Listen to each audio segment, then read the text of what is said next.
So today we'll be discussing about knowledge, and we'll be discussing a little bit about uh, the concept of Mayavada paradox. First thing, is knowledge essential for bhakti? That's the first question that we will be addressing here. So what many times we get to hear that knowledge actually is not really required for bhakti.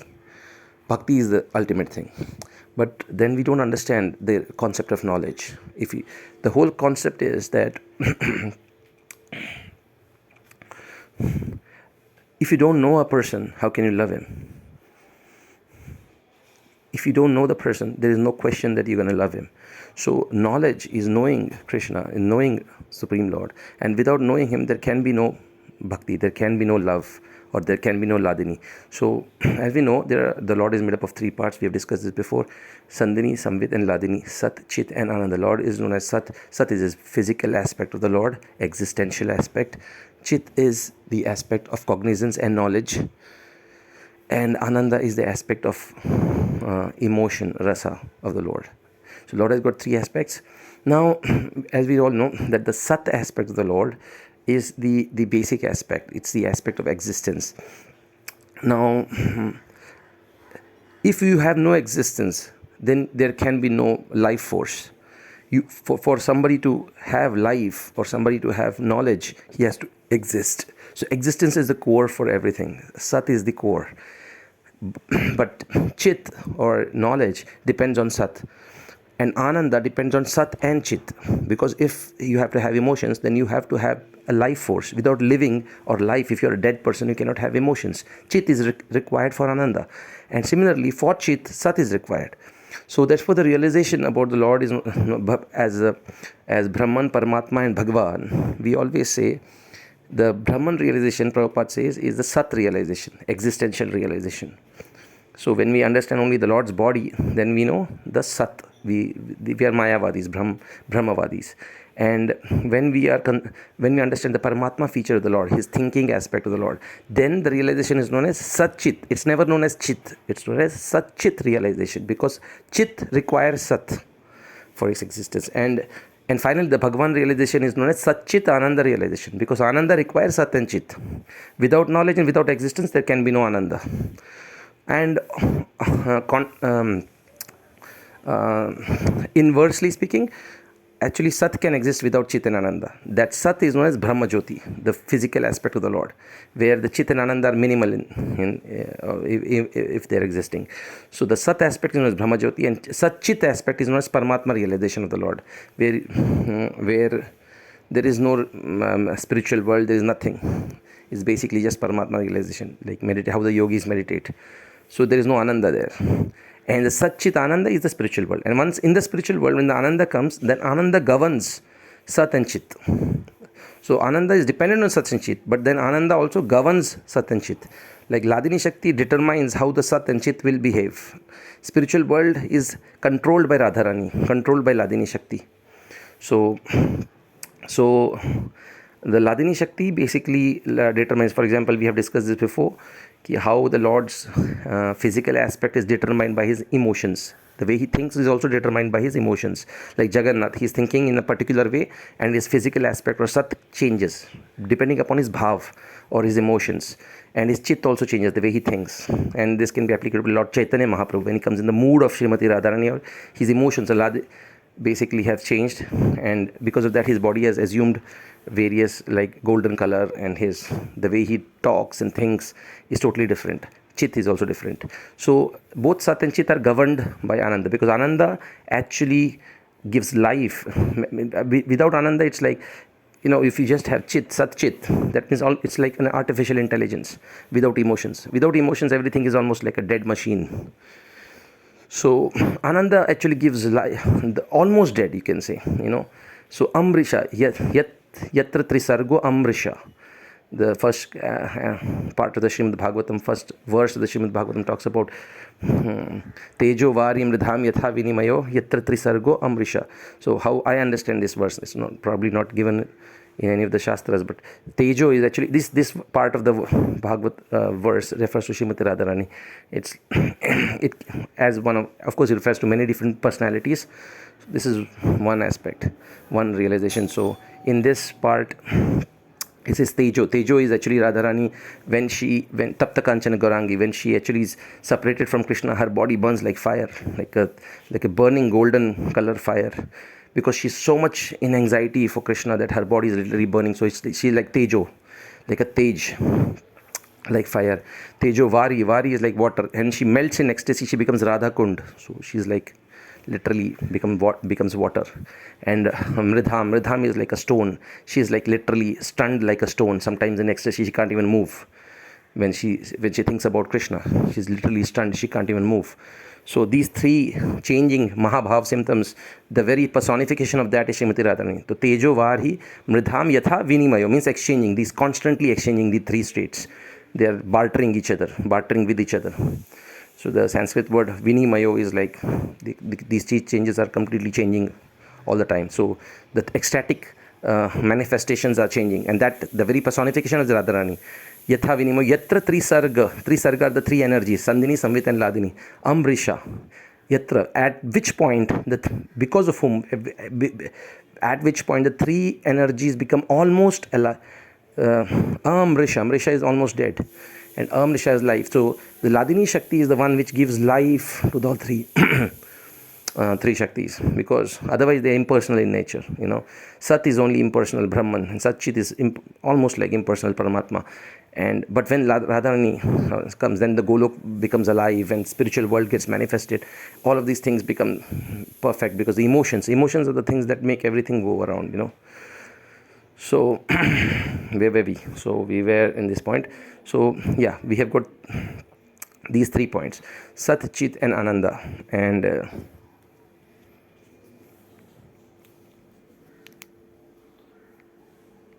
hello.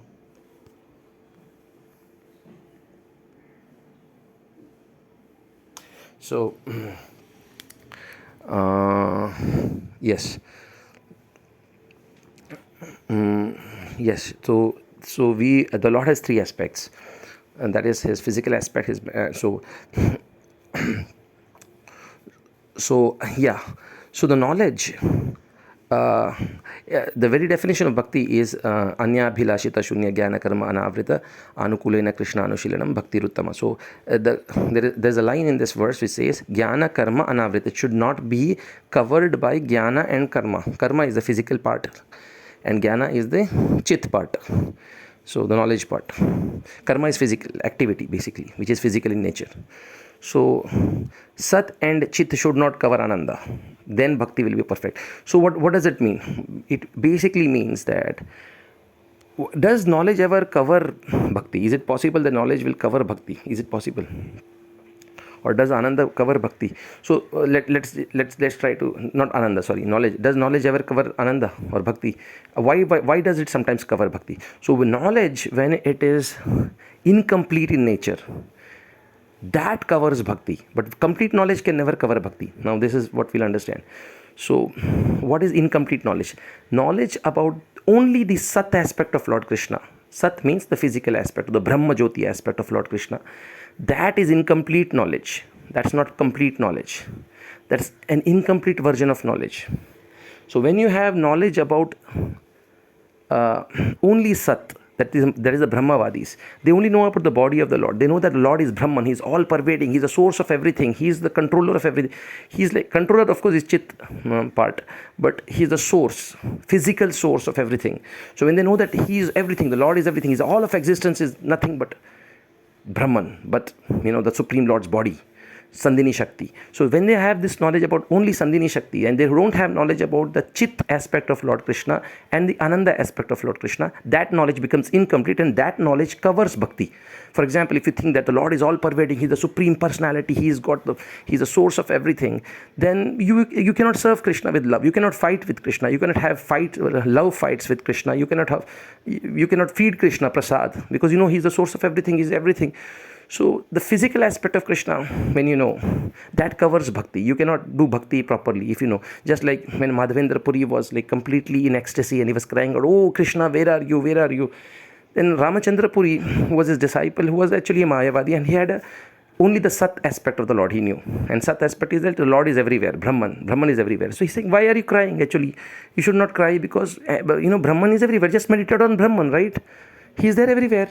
So you're not separated from him. Why are you crying for him? The holy name of the Lord is, we know that the holy name of the Lord is not different. Just chant holy name also. He is there in the name itself. So why are you crying chanting the holy name and then crying for him again? So Ramachandra had no concept of Chit and Ananda aspect of the Lord. He had no concept of yogamaya, that how the yogamaya covers everything and creates contradictory situations. Although the Lord is not different from the holy name, yogamaya covers the holy name and she creates a kalpana form of the holy name, imagination form of the holy name. Actually, the holy name is not imaginary in nature. Imagination is the names of people like us, like, my name. So, for example, say Raghunath Puri. That's imagination because it has nothing to do with me. It's just an attribute that has been randomly assigned to me. Not randomly, but it's been assigned to me. So it is different. Padartheshu yatha dravyam. Padartha means pada is just words. Artha is actually the one that gives meaning to the word. That is padartha. Now when you say wood or a table, the table is just pada. It's just a name. It has nothing to do with table. Or water. When you say water, it's not going to quench your thirst. It's just pada. But water, the physical aspect of water, which actually gives meaning to it, the actual H2O, hydrogen and oxygen, whatever it is, like the physical aspect, that is known as padartha. Padarth. Ye padarth kya hai? Ye pani hai. So this water, padartha, actually is the one that gives meaning to the word. And padartheshu yatha dravyam. The eshu means the one which is within that the quantum mechanical physical aspect. That is dravya. So that is a verse of the Bhagavatam only. So in the same way, what I'm saying is that the words like name, my name, things like that, they are just imaginations. Okay, they are nothing to do with reality. They're just imaginations randomly attributed to me. But the Lord's names are not like that. The Lord's names are non-different from Krishna. Then how can Radharani call out, "Oh Krishna, where are you? Oh Krishna, where are you?" Krishna is right inside her mouth. How can yashoda call, "Oh Kana, please come here"? It has no meaning because Krishna is right there in the mouth. But the point is, what yogamaya does is, she covers this holy name. Anamaso aprasiddhatvat. This is there in the Vedas. Anama. The Lord is known as Anam. One of his names is that he has no name. Because he's aprasiddha, because he's covered. Prasiddha means exposed or famous or revealed. And aprasiddha means covered. He's covered by yogamaya. That's what the secret of this meaning of this verse is. And Anamaso aprasiddhatvat. The Lord is known as nameless because or sometimes he's known as arupa, formless. So he's known as nameless because his names are covered by yogamaya. So what she does is, she covers this yogamaya. Yogamaya covers this holy name and creates an illusionary name, an imaginary name. And when a person feels that the holy name is different from the name itself, without that, everything is not possible. There is no spiritual world. There can be nothing without yogamaya. Yogamaya has to cover. So, and by covering or by creating a forgetfulness of the fact that Krishna's body is everything, everywhere, all pervading, by creating a forgetfulness of that, she actually makes everything possible. So there is Akrura's prayers in Vishnu Purana, which is quoted by Jiva Goswami in Krama Sandarbha on the Na vidyate se cha janma karma vana nama rupe guna desha verse of Gajendra. So in that purport, actually Jiva Goswami says, "Na yatra nath vidyante nama jatyadi kalpana tada brahma paramam satyam avikari bhavana jana kalpanam rithyatasya sarvasyadi gamo yatah tatha Vishnu tatha Krishna tatha Vishnu naam abhir idyase tatha Krishna achyutananda Vishnu naam abhir idyase." So this verse mein he says that actually the Lord doesn't have kalpana. Means in Brahman there is no kalpana. In such realization of the Lord there is no kalpana. There is no yogamaya's presence in Brahman. Na yatra nath vidyante. in that place it's na yatra nath vidyante nama jati adi kalpana. There is no imagination of naam jati in Brahman. Tad Brahman paramam satyam. In Brahman there is no imagination of naam jati. Now what is imagination? The imagination is yogamaya potency of Lord Krishna. So there is no yogamaya inside Brahman. Nayatra natha vidyante naam jati adi kalpana. There is no kalpana or imagination in that. Tad brahma paramam satyam avikari bhavan. It's everything. It's everywhere. There can be no transformations because everything is him only. Everything that is transformed is also him. Non-transformed is also Brahman only. So there can be nothing. There can be no transformations inside Brahman. Na kalpanam rithirtasya sarvasyadi gamohe. But without kalpana, nothing is possible in the universe. Everything is gone. No spiritual world can exist. So therefore, Krishna, achyuta, and then Vishnu naam bhapiridhyase. So everything, all of these names are kalpana actually. Means what? These holy names of the Lord and the forms of the Lord, they are all created by yogamaya. Of course, yogamaya is, if you see the identity of yogamaya, then everything will be clear, but we cannot reveal that. But yogamaya creates, like covers, you can say, the holy name. And of course, covering, because yogamaya is non-different from Krishna himself, because yogamaya is the potency of Krishna himself, just like Sandhini Samvit Ladini is non-different from Krishna himself, his own body, mind and intelligence. So Yogamaya covers Krishna, and she, by covering the various aspects of Krishna, she reveals Krishna. Just like when you have a very beautiful darshan of Lord Krishna with a beautiful dress, the dress does not cover the deity, it enhances the darshan, it doesn't cover the darshan. Because the dress is non-different from Gopinath. Gopinath and his dress is non-different. And so when you add the dress over Gopinath, it enhances the darshan of Gopinath by covering certain aspects. So Krishna says in the Bhagavad Gita also, Sarvasya chaham ridhi sannivishto matah smritir jnanam apohanam. So all three are coming from me. Smritir jnana and forgetfulness. Without forgetfulness, there can be nothing. So the yogamaya potency of Lord Krishna, which covers certain aspects of Krishna, also reveals certain aspects of Krishna. Just like there is a light bulb and sun is reflected in all different mirrors. But by covering those, so you don't know which is the original sun because so many mirrors, so many things are coming. Everything is the sun because sun's light is being reflected in everything. So how do you know which is the original form of the sun? Because there is so many mirrors, millions of mirrors. So, but then if you cover all mirrors and only uncover the source of all the mirrors, that's the sun, then you can see, oh, this is the original sun, right? The same way Yogamaya covers everything in the universe. She covers all Brahman, everything. Then that she reveals Vaikuntha, and when she covers even Vaikuntha, she reveals Goloka Vrindavan. And when so 200 form, 400 form Krishna. By covering more and more, she reveals Krishna as a covered boy of Vrindavan, basically. So of course, Yogamaya, Krishna and Yogamaya are non-different also potency. So this is, we have discussed it before. So this is just a recap of that. So coming back to the concept that the Sat aspect of the Lord, when we have knowledge only about the physical aspect of the Lord, Sat aspect of the Lord, that is incomplete knowledge. But when we start having the knowledge about his Chit aspect, then that becomes devotion. Then that knowledge becomes more complete. And when you have knowledge about the Ananda aspect of Lord Krishna, then that knowledge becomes completely perfect knowledge of Krishna. That doesn't cover bhakti. That doesn't impede bhakti. Let's understand how. When we understand the Chit aspect of Krishna, Chit is his cognizant aspect of Krishna, and that aspect of Krishna is the way he thinks, his thought process. How does Krishna think? Then as you go deeper into how he thinks, you start realizing that Krishna is just a small little kid. Although his body is the source of everything in the universe, his mind is a small kid. He just thinks himself to be a small little kid of Vrindavan. That's how he thinks. So we know that Vishnu and there is Krishna. Vishnu is the source. He knows, oh, I am the supreme being.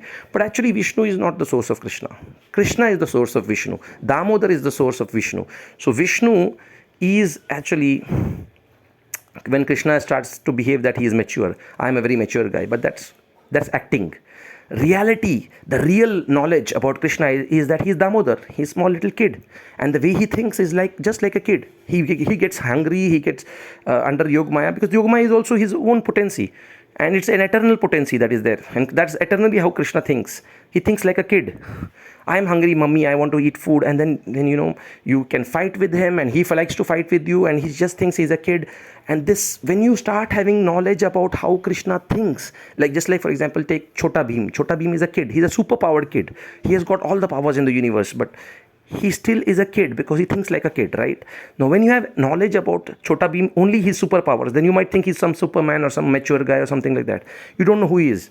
But when you understand who Chota Bheem is, as you go closer to him, then you understand that this small little kid, the way he thinks is like a kid. For example, you can tell Chota Bheem, I'll give you a chocolate. Please take this Earth planet, and there is a big comet that is coming to hit Earth. It's super huge, and somehow you have to stop it. Only Chota Bheem can stop it. So you tell him, Chota Bheem, please do that. So he says, why should I do it? Okay, I'll give you a chocolate. Please do it. And because Chota Bheem ultimately is a small little kid in his heart, he likes the chocolate and he says, okay, I'll do this. Okay, fine. Then he goes and, just throws the big asteroid out of orbit, and he just destroys all these things, and then gets the chocolate. Oh, I got my chocolate. Why? Because his thought process is a kid. Even though he's a huge guy, he has got all the universal superpowers. Everything is coming from him, but his brain is that of a small child. So when you understand the knowledge about Krishna's thought, how does Krishna think? What is his thinking? That knowledge becomes very powerful. That knowledge is very, very complete knowledge. It starts becoming, and then you know his emotions. His emotions is just like a small kid, 16-year-old kid. And when you understand the emotions of Krishna, when you have knowledge about the emotional aspect, chit and ananda aspect of Krishna, then you understand Krishna in whole. You understand that even though Krishna is Brahman, even though Krishna is the supreme personality of God, he is a kid. That is the reality. Brahman, everything is coming from a kid who just thinks like a kid. And then once you understand that, then you can fight with Krishna. Then you can actually feed him prasad. Then you can say, I won't feed you prasad. Then you can give him, bribe. You can bribe him actually, literally. In Jagannath, in Sivamanta Dweep, there are so many pastimes that Jananivas Prabhu talks about. Like, you bribe, there are people coming and then they give him, I'll give you Chappan Bhog and please solve my problems. Please take this. Or even Tirupati Balaji, they give him some money and Balaji is like, oh, yes, I have to pay Kubera. So you please give me some money and I'll solve your problems. And he literally can solve hundreds of crores worth of problems. Even big businessmen come to Tirupati and they give him some bribery, some little bit of money or something like that. And Krishna starts solving. It's like a chocolate for him, like Chappan Bhog for Jagannath. So you give him a little Chappan Bhog and he solves all these problems, superpowered problems. What does that mean? That means that he thinks like a kid. That means just by offering him a chocolate, you can do anything for him. So what are we doing actually? We're offering him Krishna Bhoga, we're giving Krishna Prasad, we are giving him, we're chanting holy names, we are dancing for him. It's like just, entertaining a kid. This bhakti process is nothing but entertaining. Only children can enter into the kingdom of God. That's what Jesus Christ said. So the whole concept is the ultimate reality, the ultimate knowledge about him leads to the fact that he's actually a kid. That is the reality. The whole universe is coming from a kid. That is the reality. So once you have complete knowledge of the Lord, that knowledge will not stop you from your devotional service. Only incomplete knowledge, only sat knowledge about Brahman, but not knowledge about what that Brahman actually is. You don't know really what that Brahman is. Then you cannot have that relationship. But when you know that Brahman is Damodar, that Brahman is the small little kid who's running away from his mother, that's how he thinks. That's the reality. That's actual reality. Vishnu is simply yogamaya. Everything, even Narayan is yogamaya. Tava eva maya. Everything else is maya, an effect of maya. But reality is Krishna, the original. And that guy is like a small kid. That will not stop your bhakti. That thing will really enhance your bhakti. It's not going to be covering your bhakti in any sort. So this aspect of the Lord, when you have knowledge about this aspect, so this is actually even there in Srimad Bhagavatam, when Brahmaji initially had only a very limited aspect of the Lord. He has Sat and Chit aspect of the Lord. He knew that Lord is the supreme, all-pervading Paramatma. Lord Brahma knew about Krishna as a Paramatma, as the supreme super soul of everything. He knew them as Brahman, as Sat, and he had Chit also. But he didn't know about Ananda, about the emotions of the Lord. And unless you know the real emotions, you cannot understand the real Chit and you cannot understand the real Sat. Only when you understand Ananda of the Lord, the knowledge about Ananda, that completes knowledge. And that knowledge becomes perfect knowledge. And that knowledge is the pinnacle of knowledge. And that knowledge will never cover bhakti. So when Brahma was suddenly, he goes to Vrindavan. See, when you go to Vrindavan, naturally, Vrindavan is a place where, the highest thing is given to you. And when Brahmaji, he goes to Vrindavan somehow incidentally and he sees Krishna in his real aspect, then he sees Krishna, eating butter with his left hand and, punching his friends and slapping slapping both the cheeks of Madhumangal and drinking his juta, leftover chas. When he sees that, he gets completely bewildered. He says, this cannot be Krishna. This cannot be God. I know God. I have knowledge about God as Brahman. I have knowledge. I didn't have knowledge about him like this. He's like this. This is not reality. This cannot be reality. Why was he bewildered? If he thought that Krishna was acting and then the reality is Paramatma, reality is Vishnu, then he would not have been so bewildered. But suddenly Krishna gave him the knowledge about the real knowledge that he's a small kid. And this bewildered Brahma. The simplicity of Krishna bewildered Brahma, not the complexity. So Brahma Vimohan is not about Brahma being bewildered by Krishna's complex things. Then that was later Brahma Vimohan again, when Krishna revealed his various forms and he manifested his power.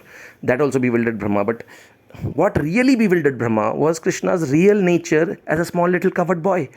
That knowledge was bewildering to Brahma, and Brahma got completely bewildered. The very creator, Tene Brahma Hridaya Adikave, one who is the original receptor of the Vedas, he was completely bewildered that this is the ultimate knowledge of the Vedas. That Krishna is this is God. A small kid is running the whole universe. The whole universe is, millions of universes are coming from this kid who thinks like a kid who wants a chocolate from his mother. So he was bewildered, actually, literally speaking. So this was the whole point, that knowledge, when you have complete knowledge of Sat, Chit and Ananda, that knowledge will never ever stop you from doing your devotional service. Only imperfect knowledge about Brahma Jyoti, about Sat aspect of the Lord, that's the only knowledge which will impede your devotional service. So knowledge, sometimes we say that what knowledge does Mother Yashoda have? What does she have? What knowledge does Radharani? They have knowledge. They have the highest knowledge. They have knowledge about who Krishna is, reality. They know Satchit Ananda. They know everything about Krishna.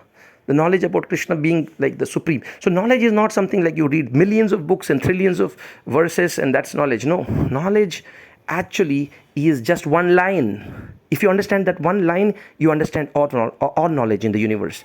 Knowledge is not millions of verses. If you know the essence of that verse, the one line, that the most important line, and then you know all knowledge in the universe. That's how knowledge is actually revealed. So if you see, the original Bhagavatam was revealed to Brahmaji not in millions of verses. It was revealed in just 4 lines. And Krishna said, Etavadeva jigyasu tattva jigyasu atmanah anvaya vyatirekhabhyan yatsya sarvatra sarvada. At this point, etavadeva jigyasu, all knowledge, Vedanta Sutra, the end of all Vedas, Veda Anta, it starts athato Brahma jigyasa. Let us start the knowledge. And where does the knowledge, he said athata Brahma jigyasa. That means let us start with knowledge, jigyasa. And that starting point of knowledge is Brahman, Sat knowledge. And where does it end? Knowledge, Sat Chitananda. It ends at Sat Chitananda. And that is the Chaturshloki Bhagavatam. In the 3 shlokas, everything is over. And then it says, if you understand these 3 shlokas directly and indirectly, of course, directly is very easy to understand, and indirectly is secret. Nobody has revealed that. So there is everything. There is Radharani, there is Yogamaya, everybody is there in that indirect knowledge of Krishna. So there is Yashoda. All of these things are there in the Chaturshloki Bhagavatam, but in the indirect verse, indirectly, you have to understand it in a secret way. All the words have to be interpreted in a different way. Only then we can understand that. So he says, Etavadeva jigyasu. Up to this point, there is jigyasa. There is tattva jigyasu atmanah anvaya vyatirekhabhyam. Directly and indirectly, if you understand. Up to this point, only knowledge ends at this point. There is nothing beyond this. At all circumstances, all time, on places, there is no knowledge beyond this knowledge. It's over. Knowledge gets over here. That's what Vishnu tells Brahma. So if you understand these 3 verses, there is nothing more to be known. Under all place, time, circumstance, everything is over. So the concept here is that knowledge is not just like huge, understanding huge lines of Bhagavatam. It can be compressed into 4 verses, like the Chaturshloki Bhagavad Gita, the Chaturshloki Bhagavatam. And not only that, one line, one shloka of Gayatri mantra, it has got all the knowledge in the universe. Because all Vedas are coming from this one line. The essence of all Vedas is that in the Gayatri, the secret of the Gayatri. So when all Vedas are born from Gayatri, actually they are born from the breathing, prana of the Lord, all Vedas. Actually prana means what? Prana is also the Chit Shakti of Lord Krishna. Prana is also known as life force. Life is also Chit Shakti or Samvit Shakti, which is knowledge of Lord Krishna. Prana is not just breathing, but knowledge is also the knowledge aspect of Lord Krishna. It's coming from Samvit Shakti of Lord Krishna. So all the Vedas are coming from prana or the Samvit Shakti of Lord Krishna, the knowledge aspect of Krishna. And these Vedas, all these Vedas are coming from the Gayatri. She's the mother of the Vedas. Why? Because one line of the Gayatri, if you understand the secret of that, you understand all Vedas, all Upanishads, everything is understood in one line.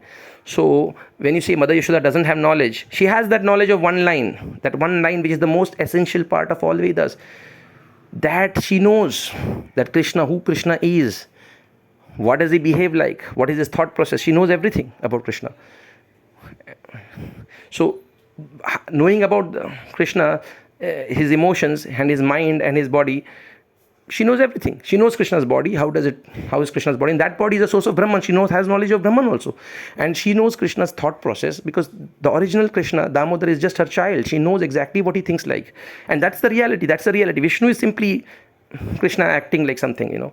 So when Krishna's Leela is disturbed, then he starts becoming like, he gets mutated into different forms like Vishnu and everything. Of course, these are all eternal. They are not created in time and space. They are all eternally happening beyond time and space. But there is no chronological order. But ultimately, Krishna is the source of Vishnu. And when Krishna's Leela is disturbed, then he becomes Vishnu. Then he starts using all his superpowers, and he starts doing all these things. Like, for example, when Krishna eats dirt, and his real thing is he's so scared of Mother Yashoda. That's his reality. That's the way he thinks. That's the reality. That's actual reality. Brahman, Vishnu, everything is tertiary reality. So real reality is that Krishna is that small little kid, and he's really eating dirt, and Mother Yashoda is going to chastise him now. She's probably going to beat him up. And she tells him to open his mouth, and what happens? He's so scared that he uses all of his superpowers. He uses all his superpowers. He uses the superpowers Brahman. He creates all the universe. He just gets all the universe, all of existence into his mouth. Not only one universe, but all of universe, everything he gets into his mouth, literally. And uses all his superpowers. Why does he use it? Because he is scared. So when he gets scared, when he gets disturbed, that's when he starts manifesting all these Mayic things. He becomes Vishnu, he becomes this. When his friends are like us, we leave the spiritual world and we want to go away from him. He starts creating the material world, and he starts doing all these things. But his thought process is still like a kid. I want my friend back. That's all I want. I don't know what to do. And then he's got this little sister Yogamaya, and she starts creating the material world. She starts creating spiritual realms and so many things just for Krishna's pleasure. And she herself is like a small kid. Her thought process is nothing more than a kid's. She herself is like doing all pranksters, and she's doing all of these things. But we don't know. We just think of her as like the most dangerous personality. But she's not dangerous. She's just like a small little kid. She's just like a rope, but we think her to be the snake, Mahamaya. Just like a shadow of Yogamaya is Mahamaya. And what is the shadow? The shadow is nothing but... It's so big, it's huge, and it's scary. But the small little fingers of Yogamaya, when she's doing a little pranking, she just pranks us with the fingers in front of a fire. And the fingers in the shadow realm, they appear to be like huge monsters, but actually they're so small little fingers. So when you see this universe, and you see that this whole universe is run by Krishna for Krishna's enjoyment, this whole material world is for Krishna's enjoyment, and he is the one who's the final magician behind all the magic. Then when you see that thing, then this material world is no longer the snake. It's simply a rope. It's simply the spiritual world, actually. But the snake does exist, So it's like Yogamaya. She's wearing a dress. It's not Mahamaya is the outer covering of Yogamaya. So what is the covering? So Yogamaya cannot touch the material world, so she covers herself. She with like a dress, a huge dress, a scary dress, like a monster. And she wears this dress and she comes. But she is carrying out all the tasks what her Krishna wants. So this material world is being carried out as per Krishna's wishes. Vasudevam Sarvamiti, ultimately. A pure devotee sees this material world as spiritual world.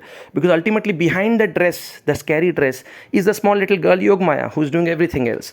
But for us, she is Mahamaya. So yeah, when we look at her in her dress and she's doing all these things, we think, oh, this person is something unrelated to Krishna.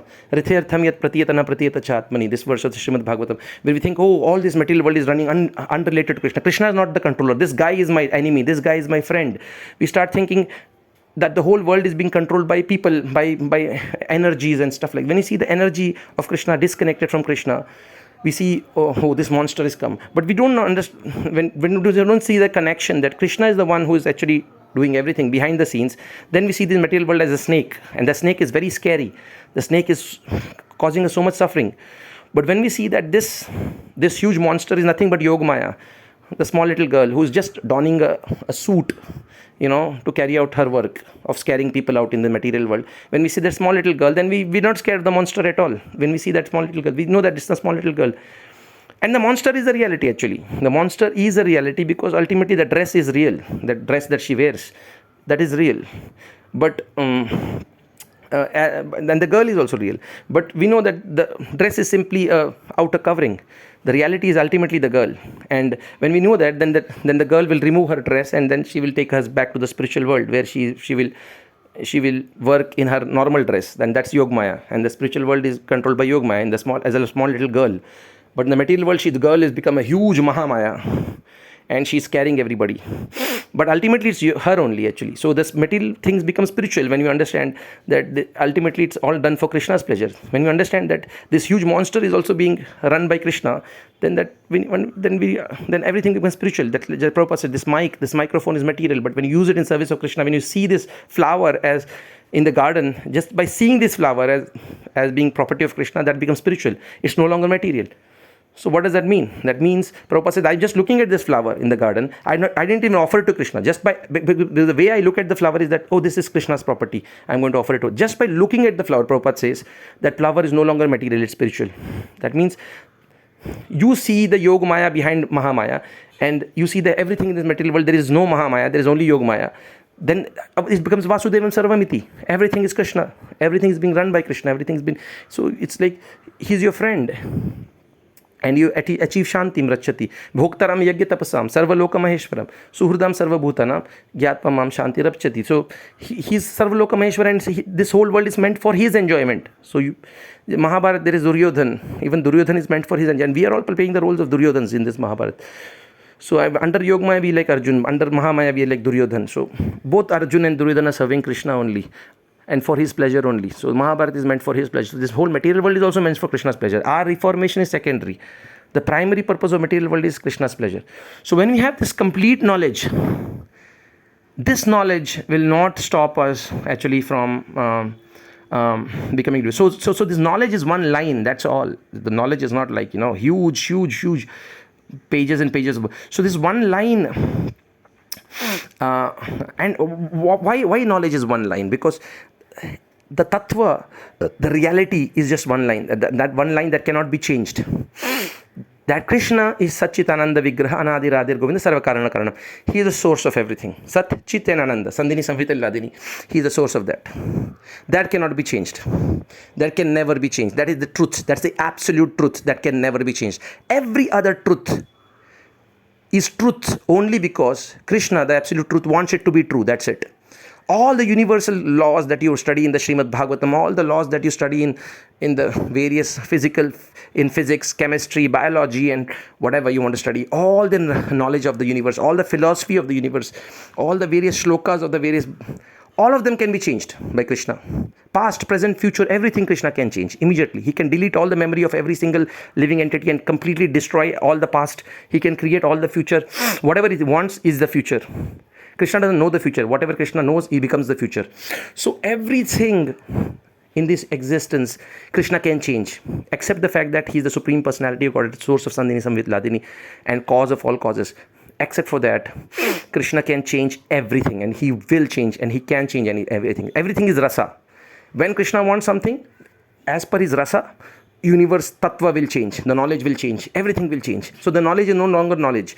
What is knowledge? The knowledge is that one line that cannot change, that absolute truth. That is the knowledge. That is Gayatri. That is that one line. If you understand that one line, you know all knowledge in the universe. That knowledge Yashoda Maya knows. That knowledge Radharan is just, of course, these are all Shaktis, of course, Shaktis of Lord Krishna. But so that's why you can never say that these coward boys and friends of Krishna, they don't have knowledge, they have bhakti. That's wrong. They have the highest knowledge, because knowledge is not something that you have from reading millions of books. It's just one line. If you know that one line, you know all the knowledge in the universe. So that's one thing about knowledge that I was talking about. And the second aspect of this particular video is about the rope and the snake. So Prabhupada, this Mayavadic example of rope and snake. They say that this material world is everything that you have. This is like the snake, but actually, the reality is rope. So what the Mayavadi say is that reality is that there is only Brahman, existence, because they don't have knowledge about Chit and Ananda, so they don't know about cognizance and knowledge and everything. That Brahman has got thinking power. They don't have this knowledge. They just know that Brahman is existence. All they can understand about Brahman is existence. Something exists and everything has come from that existence, and this existence is everywhere. Every single part is existence. That's it. That's what they know. They don't have any other knowledge about Krishna. So they say that reality is that there is a rope. Rope is Brahman. That's the reality. And the snake is, when Brahman becomes covered by Maya or illusion, that which is not, it creates a false, part of Brahman becomes, individuals. They start feeling that I am an individual. That's what Mayavadis say. That Brahman, when it's covered by Maya, becomes Ishvara and Jiva. When it's covered by Shuddha Sattva or Shuddha part of Maya, that becomes full knowledgeable part of Nala, she becomes Ishvara or Vishnu. And when it's covered by some kind of mixture, that becomes Jiva Tattva. Okay, so Vishnu and Jiva both are actually coverings of Maya. When Maya covers Brahman, when this covering is removed, then there is only one individual. They don't even call it individual, they call it one entity or living existence, because they don't have individuality. You should have cognizance, and at least cognizance should be there, even if not Ananda. But they don't have knowledge about cognizance, so they can call Brahman as entity. So there is one entity that exists, and where we will call it as a devotional understanding, we'll call it as an individual. So there is only one individual who exists. When all these coverings are removed, when the prot is broken, there is only sky, and the sky is one individual. So all this concept of individuality that was existing was simply illusion.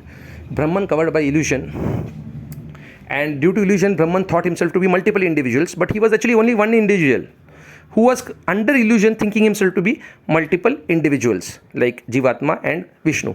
But actually it was only Brahman. There is nothing else. Pure existence. So this is what Mayavad philosophy is. Now, so they think that this rope is Brahman, and the snake is all this material world, all this individuality, all this thinking ourselves to be different individuals. This is all the snake, basically. And the rope is Brahman. So Prabhupada says the rope is true, the snake is true, but the misidentification of the rope for the snake, that is illusion. Okay. Now, what does that mean? What Prabhupada says is the rope is true means that the source of all of the material phenomena exists in the spiritual world also. Like, for example, if there is anger in the material world, it has come from the anger of the spiritual world in a perverted form. If there is emotion, sex life in the material world, the sex life has come from the Adi Rasa, or the original sex life of the spiritual world. Everything of the material world has a representation in the spiritual world. So the rope in the material world, the snake which is there, so that is also their reality, and the rope is also the reality. Both are realities. But the misidentification is the problem. So again, coming back to our understanding of how yogamaya is covering herself in a dress and she is carrying everybody in the material world. But in reality, she is spiritual. She is yogamaya. But she behaves like she is somebody else, like a material personality who is mahamaya, who is just like a dress for her. Actually, she is wearing a dress just like a shadow of yogamaya. Shadow has no individuality. Shadow simply exists as a dress of. So if you understand that Durga is original spiritual, actually get liberated. Actually, there's the end of all. It says anybody who knows the secret of Durga is actually liberated. That's Narja Panchatantra. It's quoted in the 11th canto with Bhagavatam. And you'll just see that. So who is the rope? The rope is Yogamaya, who's creating the spiritual world, who's creating all the events of the spiritual world. Everything is managed by her. That is Yogamaya. Okay, all the spiritual existence is Yogamaya. That is rope. And what is snake? Snake is when she covers herself in a different dress. That dress of a monster is actually the snake. Okay. Now, when we see this material world, material phenomena, and we see that this material world is supposed to be meant for Krishna's service, and we see that, this is all done by Yogamaya for Krishna's pleasure, and we also are meant for Krishna's pleasure, and we see, Yogamaya, how are you? Fine, I'm not scared of you. You're just Yogamaya, you're just little kid. So if you see the material world as being done for Krishna's pleasure, then the material world becomes spiritual in nature. Why? Then you don't see the covering at all of yogamaya. You see that girl behind the yogamaya. You don't see that dress that she's wearing. You just see that dress is inconsequential. You say that the dress, of course the dress is reality, so the snake is a reality. The snake of the material world is reality, that the material world does exist. Okay, the dress that she's wearing, it does exist, but you don't see the dress. That dress becomes inconsequential to you. It becomes completely like a little bit superfluous. It's like, for you it's nothing. So you just see the girl behind the dress. And when you start seeing the girl behind the dress, when you start seeing the girl is working for Krishna, and that little girl who's controlling all the material phenomena is actually Maya, who's working for Krishna. When you see that girl and you stop seeing the dress of the girl, what you essentially see is the rope. But when we see that the dress is everything, oh, this material world is everything, I have to conquer the material world. The material world is for me to enjoy. I am the lord of the material world. I have to fight this Maya and conquer material nature and control material nature. You try to control that girl in that monster, and you try to fight that monster. You try to create huge machines. You try to create and conquer material nature and want to be the supreme lord of the material nature. And you start fighting with that machine, fighting with Maya, trying to conquer Prakriti. Then you are seeing the snake, because you don't see that Prakriti is being controlled by Ishvara or Krishna, Sarva Ishvara Parama Krishna, Sarva Karana Karanam. You don't see that. You see the Prakriti as independent of Krishna, having no relation with Krishna. Then you see that Maya as Mahamaya instead of Yogamaya. Then you see that, oh, this is Mahamaya. This is something that I have to fight. This is the monster. This is the huge powerful thing that is there. So when you see that, then you're seeing the snake, which is a reality, of course. Snake is there. But when you don't see the snake, but you see inside the snake there is a small little girl, that rope, then you see the rope inside the snake. So although, then even though it's a snake, it starts behaving like a rope for you. Not in the complete way, till you are liberated, till you go to Goloka Vrindavan, of course, she'll still have the dress of a snake. So you're still inside the three gunas, even though you're doing bhakti. But once you become a pure devotee of Krishna and you get a spiritual body, then the dress is also taken away. And then you see the actual girl, small little girl, Yogamaya, and you don't see the dress at all. But until that point, when you're doing devotional service, you're still doing it within the three gunas. So even within the devotional aspect of your life, you do see that monster. You do see that monster, but then you don't see the monster as monster. You see the girl behind monster. So for you, that monster is no longer monster. She behaves like a spiritual personality for you. So all the world you see as spiritual. You see the microphone as spiritual. You see everything as spiritual. You see every devotee as spiritual. You see everything. So your vision becomes spiritual. Of course, but the reality is still there. The snake is still there. It's not that it was never there. The dress was never there. No, the monster dress was there. It is a real thing. So the snake is real, and the girl is real, Yogamaya. And right now, but the misidentification that this yoga, you think that actually Yogamaya, instead of seeing Yogamaya, you start seeing the monster. When you misidentify, you see the monster instead of Yogamaya, behind the monster, behind the magician, Krishna. You don't see the Krishna behind the material world. You just see the material world as independent of Krishna, as a monster, as existing separate from Yogamaya. Then you are misidentifying the rope for the snake. Although the snake is also real, the monster dress that she is wearing is real, and the rope is real. The Yogamaya who is actually there behind the dress, she is also real, and she is a part of the spiritual world also. And she behaves in a perverted way in the material world. Although, so all this perversion that she is creating is also coming from the spiritual world, because her behavior is almost like the similar kind of behavior, but there is a perversion in there. There's pain is being introduced, suffering is being introduced in the material world in every aspect. She has poisoned all the happiness of the material world. So when Yogamaya behaves like a monster in the material world, she is actually poisoning all the rasas of the spiritual world. So in the spiritual world there is anger, in the material world there is anger, but the anger of the material world is tremendously different from the spiritual world. In the material world, the anger creates tremendous pain. Spiritual world gives pleasure, as Yogamaya. So as a monster, when she creates these ingredients, those ingredients give tremendous amount of pain. Like there is sex life in the material world, it's horribly shameful, it's horribly guilty. So the feeling that you get out of it is shameful and horrible, and that's the reason why people say, oh, Krishna bhi to aise hi karta hai. So they think that Krishna is enjoying the similar kind of horrible, guilt-ridden obnoxious feeling that you get during this whole thing, and the pleasure is also there, but along with that there is so much thing that yogamaya mixes with it in such a way so that the living entity is always feeling the obnoxious feeling. So she makes sure that, so when the material world she displays the same sex life, it becomes obnoxious, and then you think that, oh, this obnoxious, it's like eating shit, it's a perverted form of rasgulla. So when you eat rasgulla, that's original. When it goes into the stomach and gets perverted and it comes out, it's perverted form of rasgulla is shit. So it's so much different actually. So the sex life in the material world is like shit, and the sex life of the spiritual world is like eating rasgulla originally, because yogamaya has not perverted it, and mahamaya. So all the things of the material world have already, they are real in the spiritual world. There is a reflection of that in the spiritual world also. It's an inverted tree in the Bhagavad Gita 15th chapter. We can see that. So everything of this material world is created from a perverted reflection of spiritual world. So it's like spiritual world, everything is beautiful. Anger is beautiful, hate is beautiful, violence is beautiful, ghastliness is beautiful, horror is beautiful, everything is beautiful. When Krishna gets caught by Kaliya, Yashoda experiences horror, and that horror is so beautiful. It gives tremendous amount of when Radharani sees that Krishna is leaving for Mathura, she is horrified. That horror is beautiful. So spiritual world, everything is beautiful, but when the material world, those things become horrible actually, like a shit. So when we have never experienced that original taste of the spiritual rasas. So what we experience is only material world. So when we hear Krishna Katha, when we hear all these things, we are only experiencing material parts of the things. When we see Yashoda Maya and Damodar, we just see a material mother and a material child, and we just superimpose that all those feelings, and we start crying. Oh, it's so cute. But when we see Radharani kissing Krishna, then we become bewildered. Oh, what's happening? Because we have neither understood Yashoda Maya, neither understood Radharani. We only understood material emotions, which are actually material parental affections are slightly better than sex life. So we tend to appreciate that more, but ultimately it's all shit. It's different form of shits only actually, but the reality is beautiful. It's totally different from what we have in the material world, and that is actual rasgulla.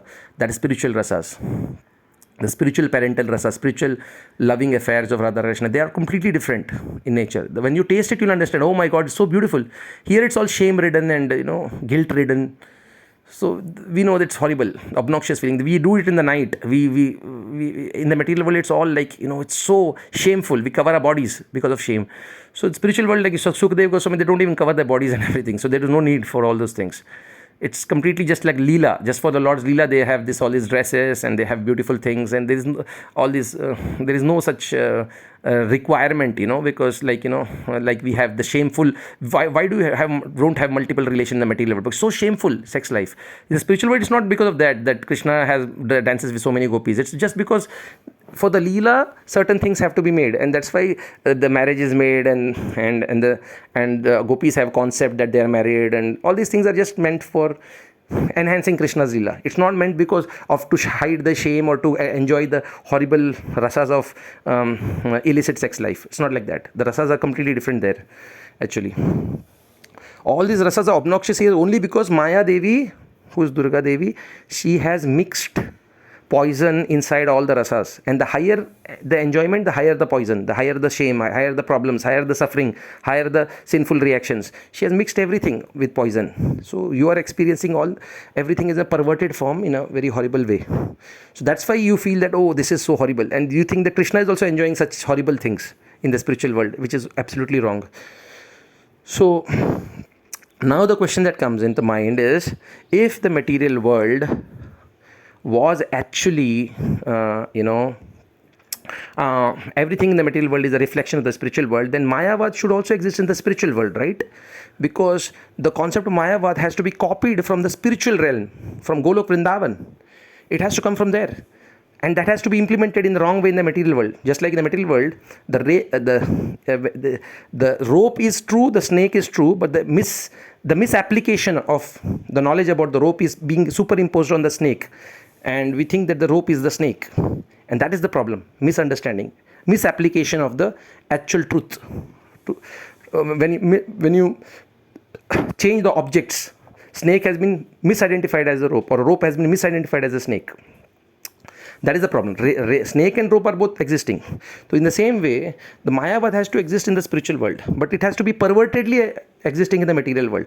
So how can we understand that? That's a paradox. If you say that everything has come from the spiritual world, Mayavad should also come from the spiritual world, right? So how do you explain this? So this concept can be really beautifully explained. Actually, Mayavad is there in the spiritual world.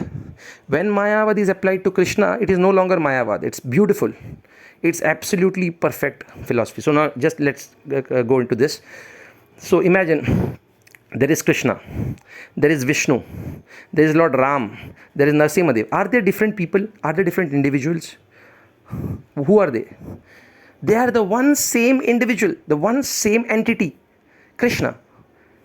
He's simply, for the sake of Leela, for the sake of reciprocating with devotees, he's coming in millions of forms by his yogamaya potency. So what he does is, he covers himself in yogamaya and he starts thinking, feeling and willing in a different way. Just like Balram, he's thinking, oh, I am not Krishna, I am the elder brother of Krishna. Yes, I am the brother of Krishna. And when he starts thinking like that, his black color has changed white color. And when Krishna starts thinking, I am Radharani's mode, I am in the separation of Radharani, he becomes Chaitanya Mahaprabhu. When he thinks I am Jagannath, then he starts becoming like Jagannath. So all of this, when Krishna is covered by Maya, of course, this covering of Maya is not like how we are covered by Maya. It's his own Swa-Maya. Tanu anukalam rachati. By his own Swa-Maya. He says, Na vidyate yase cha janma karmava na nama rupe gunadosh evava tathapi lokap yasha sambhavaiha Swa-Mayai tanu anukalam rachati. Swa-Mayaya tanu anukalam rachati. This is the Gajendra's prayers in the Bhagavatam. He has no name, roop, form, everything, but he is creating all of them because through his own Maya. He's Rachati means Rachna karte hain. Or he creates everything through his Maya. So what is mean? Of course, it doesn't mean that he doesn't have form or name or something like that. It simply means that all his names, forms, everything, they are nothing but his thinking, willing and feeling. That's all. So Krishna, when he starts thinking in a particular way, he has, his name, form, everything changes. In the previous video, we already explained all these things, how it is happening actually. How the Lord cannot have form because he has form, because he cannot have form because he is the form. First of all, we have the body, but we cannot have the soul because we are not the body, we are the soul. So we cannot have the soul. So Krishna cannot have forms. He is the form actually. So second thing is, Krishna's form is created from Sandhini Shakti, as we have discussed in the previous video. And Sandhini Shakti is a devotee, she is a Mataji, she is a lady, and she is the physical aspect of Krishna. She creates the form of Krishna through Samvit and Ladini. When Samvit and Ladini change, the Sandhini changes. Like when Krishna's Sandhini is the physical aspect, when his emotion changes, then he becomes Jagannath, he becomes Chaitanya Mahaprabhu, he becomes so many other different. So depending upon his emotion, like Chit and Ananda. Depending upon Chit and Ananda, his Sat changes and then various forms are there existing. Eternally they are existing. They are not created at any point of time. But to understand the concept, we have to understand that Chit and Ananda are responsible for changing the Sat. So Sat, Chit and Ananda are three ladies. We know the identity of one lady, Radharani, that to Chaitanya Mahaprabhu revealed. Nobody, even Bhagavatam doesn't reveal her identity as Ladini Shakti because Bhagavatam is also secret. Only Aradhana word is used. So only Chaitanya Mahaprabhu in his ecstasy has revealed who Ladini Shakti is there. Once you know, but Sandhini and Samvit he has not revealed who the ladies are. There are three ladies. And one lady is the body of Krishna, second is the life of Krishna, and third is the emotion of Krishna. All three parts of Krishna. And they create the various forms of Krishna. So Krishna is non-different from them because fire is non-different from heat, light and some other aspect. You can just say any aspect like heat, light and say something like that. Heat and light. Fire is heat and light. But fire is the source of heat and light. So in that sense, Krishna does not have form. When you say, when Gajendra is praying that Krishna doesn't have name, form, because all names, forms, everything are created through combination of Sandhini, Samvit and Ladini, basically. And Sandhini, Samvit and Ladini, all three are non-different from Krishna as Shaktis, are non-different from Shaktiman, as heat is non-different from fire. But fire has no meaning, Prabhupada says, without heat and light. But fire is different from heat and light as an individual. If you think of fire as an individual, then fire is neither heat nor light. Fire is fire. That's it. So Krishna is neither Sandini nor Samvit nor Ladini. As an individual, he is separate from them. But as a Shakti and Shaktiman, they are non-different from Krishna, because they are the part of Krishna's own existence, body, mind. Okay. So Krishna does not have form. Why? Because if you think that he is the form exactly, that will be a problem, because then he will be Sandini Shakti. So then that will be Mayavad. Sandini is equal to Krishna. That is Mayavad. So Krishna is beyond even the form in that sense, you can say. So that way, no vidyate such a janma karma, you can understand that in that way. Nama, Rupa, Guna, everything is created through Sandini, Samvit, Ladini, and Krishna is beyond even that. As an individual, he is separate from Sandini, Samvit, Ladini. Whole world is Krishna, but Krishna is not the world, because he is individual, separate from the world. Everything is coming from him only, but he is still separate from the world. Why? Because achintya bheda bheda. He is one with Sandini, but he is different from Sandini. As an individual, he is different from Sandini. Fire is one with heat and light. Fire is nothing but heat and light, but fire as an individual is separate from heat and light. Heat is a separate Radharani, light is Sandini Shakti, Krishna is fire. Combination of heat and light only, but as an individual, he is fire. He is the source of whatever he wants, that heat and light will do. Whatever he feels like, that how his emotional Shakti will work. That's how the Chit Shakti will work. That's how Sandini Shakti will work, as per his desire. He is even beyond that. So in that sense, as an individual, he is separate. But as a person, he is one with the energies. There is no difference between him and energy. That is achintya, how to understand. That is not possible for human mind to understand. Individuality. Individuality is never to be understood. No human being can understand what individuality is. 1 plus 1 plus 1 is 3, but here it is 4. Because 3 equal to 1 plus 1 plus 1. 3 is Krishna. 1 is Sandini, 1 is Samvit, 1 is Ladini. But it's not 3 actually. It's 4 equal to 1 plus 1 plus 1. Why? Because Krishna is the individual, is separate. So Sandini, Samvit, Ladini. But still beyond that, there is one more individual, Krishna. And Krishna is the source of Sandini, Samvit, Ladini. As an individual. These 3 individuals are there. But Krishna is not 3 individuals. Krishna is one individual who is separate from 3 individuals. So in that way, na, nama, rupa, guna, dosha, all these things can be very easily understood when you understand the achintya bheda, abheda tattva of Lord Krishna. So,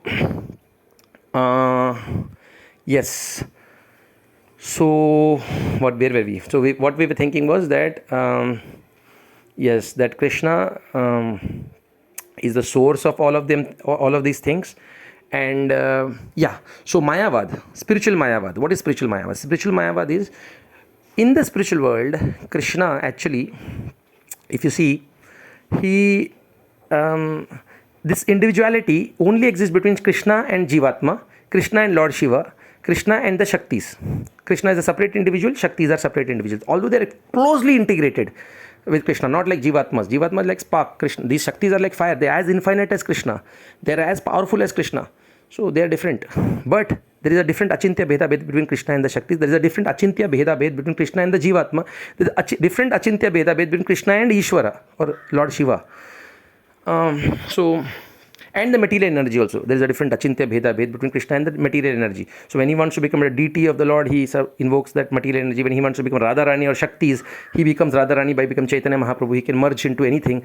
When he wants to become a Jivatma kind of thing, he can actually behave exactly like a Jivatma and become a Jivatma only. Brahma Vimohan Leela, just like that.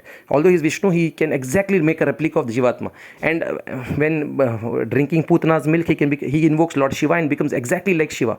Because Shiva is a part of Krishna. So whenever he wants to act like somebody, he becomes that person. Because he is the source of everybody. So there is different achintya bheda bhedas which exist between Krishna and the Jivatma, Krishna and Lord Shiva, Krishna and the living entities, Krishna and all of these things. There are different achintya bheda bhedas that exist. No, but there is no achintya bheda bhed between Krishna and Krishna. That is wrong. That is simply an illusion. That is real Mayavad. When Krishna and Balram, is there achintya bheda bhed? No, there is no achintya bheda bhed there. They are one individuals who under Maya are thinking themselves to be multiple individuals. Split personality syndrome. It's a madness. Madness means Maya, yogamaya.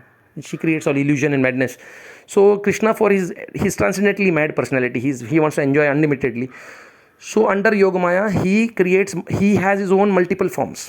He is Narsimha Dev, he is Vishnu, he is Vaman Dev, he is Damodar. Sometimes Jagannath fights with Sakshi Gopal. He says that, hey, you Sakshi Gopal, you ate my prasad, how come? But actually Sakshi Gopal is same as Jagannath. There is no Sakshi Gopal, there is no Jagannath, there is no Balram. All of them are actually one. There is no achintya bheda bhed here. There is no individuals. Krishna is not a separate individual. Balram is not a separate individual. They are all one. They are all one. But under illusion, he is thinking himself to be multiple individuals. So does this resonate? This resonates with the Mayavad philosophy. When this philosophy is applied to the Jivatma and Krishna, that becomes Mayavad in the material world, perverted reflection of the spiritual Mayavad. The spiritual Mayavad is Krishna under yogamaya becomes multiple personalities, whereas he is one and the same personality. He is one same person. Prabhupada says, one who knows Krishna to be the one same personality who has assumed multiple forms. Although he has multiple forms, Janma Karma Chame Divyam Wala purport, if you read that purport, although Lord has multiple forms, he is the one person, he is not different people. Although he is the Paramatma of all the living, all the Paramatmas are one personality. They don't have separate individuality. They don't have separate individuals. They are not different individuals. But under Yogamaya, they think themselves to be separate individuals for the sake of rasa. They want to enjoy. And as per their desire, Yogamaya starts doing all the madness because she is also a small kid. Whatever her brother tells, she does. So they have done all these things. So this is eternally happening. It's not happening under time, place, circumstance. So that is the spiritual Mayavad. When that rope and snake is mistaken, when you apply that spiritual Mayavad to the material Mayavad, Jivatma, that becomes illusion. That is a form of illusion. When you are mistaking spiritual Mayavad for material Mayavad, when Krishna and Krishna are the same, one and the same. Narasimha and Krishna are same. Vishnu and Krishna is same. Ramanuja Acharya says, oh, Krishna is nothing but incarnation of Vishnu only. Vishnu has multiple incarnations. Even in Brihad Bhagavatamrita, the Vaikuntavasis, they say, Arey, who is Krishna? Krishna is nothing but Vishnu ka incarnation. Na? When Krishna went to the material world, he behaved like a small child. That's all. Just for acting purpose, They didn't know that our original personality is actually Vishnu, Damodar, Krishna. That small little kid is original, and this the duplicate first copy is Vishnu actually. So they didn't know that. Even Vishnu Dutas don't know. Ramanujacharya doesn't know. He thinks that of course they are all devotees in Vaikuntha Loka. They are all devotees of Vaikuntha Loka. So they are also in Yogamaya, and so they think that he's simply acting to be different people. He's the one same person who's acting like different person. But the reality is that he is actually Damodar, the original small little kid, and he under Yogamaya actually believes that he is different people. He actually starts believing, no, I am Balram. If you tell Balram, no, you are Krishna, he'll slap you, because he actually believes that he is Balram. Lord Ram actually, Vishnu sometimes wants to meet with Krishna. I want to meet with you. In Bhagavatam there is an incident where Vishnu wants to meet. These are real things actually, because under Yogamaya he thinks himself to be multiple personality syndrome. He has this multiple personality disorder syndrome. Sorry, I'm just saying that, of course, because everything in the material world has a spiritual origin. So even the negative and positive of the material world. So in the material world is negative, spiritual world it is positive. It's not a disease. It's a most beautiful thing in the world, having multiple personalities. So when Krishna becomes having multiple personalities, Radharani also has multiple personalities like Krishna. She also has multiple personalities. She becomes Lakshmi, she becomes Chandravali, she becomes Lalita Vishaka, she becomes Vrinda Devi. Multiple personalities, all by changing the combinations.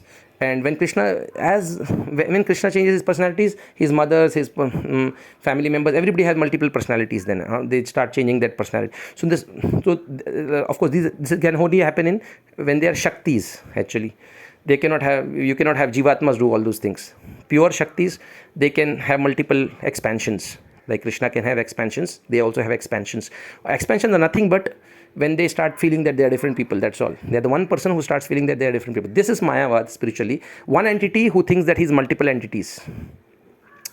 Under illusion, and that illusion is Yogamaya. If you understand the real illusion, Yogamaya, the secret of understanding all of scriptures is Yogamaya. If you understand Yogamaya, you understand all things. There is no more Mayavad, there is nothing. Everything is finished. Everything is over actually, when you understand the real. So this spiritual reality, when it is applied or copied from the spiritual world, and the same philosophy is applied in the wrong way to wrong people, just the Jivatma and Krishna, and when that is applied, that becomes material Mayavad, which is obnoxious.